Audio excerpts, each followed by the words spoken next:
విధుల పట్ల ఆమె చూపిన అంకిత భావం, అడవి బిడ్డల అక్షర సంగ్రామంలో క్రమశిక్షణకు ఆమె చూపింది నేర్పరి భావం.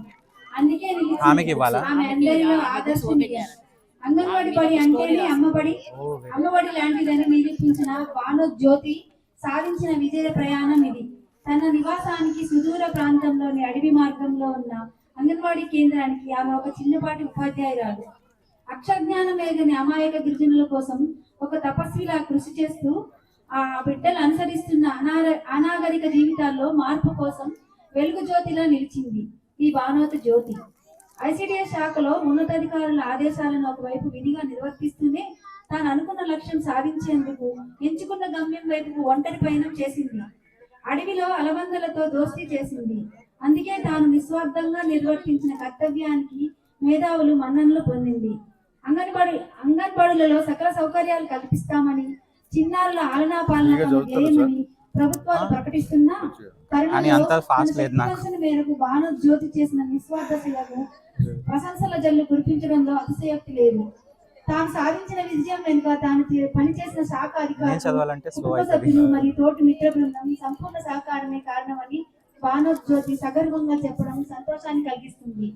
భవిష్యత్తులో మరిన్ని విజయాలను సాధించి భద్రాద్రి జిల్లాలోని అంగన్వాడీ కేంద్రాన్ని ఆదర్శప్రాయంగా నిలబెట్టాలని మనసారా ఆకాంక్షిస్తున్నాను. ఆమె చేసే పని పూర్తి స్థాయిలో విజయాన్ని సమకూర్చాలని మనసారా దీవిస్తున్నాము. రండమ్మా, మీ పుస్తకమే మీరే ఓపెన్ చేయాలి.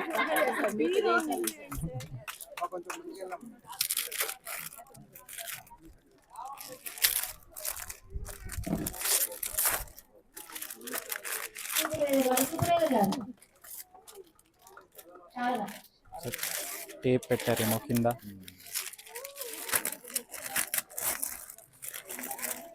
ఓకే,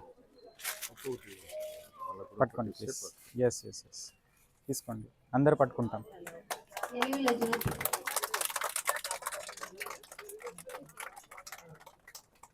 మీకే కాపీ లేదు,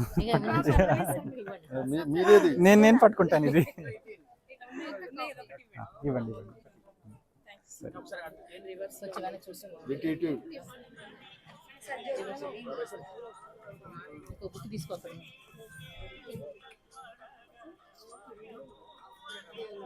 వెరీ గుడ్ అమ్మా, thank you very much. Very inspiring story. Thank you Jyothi గారు, కంగ్రాచులేషన్స్ టు యూ.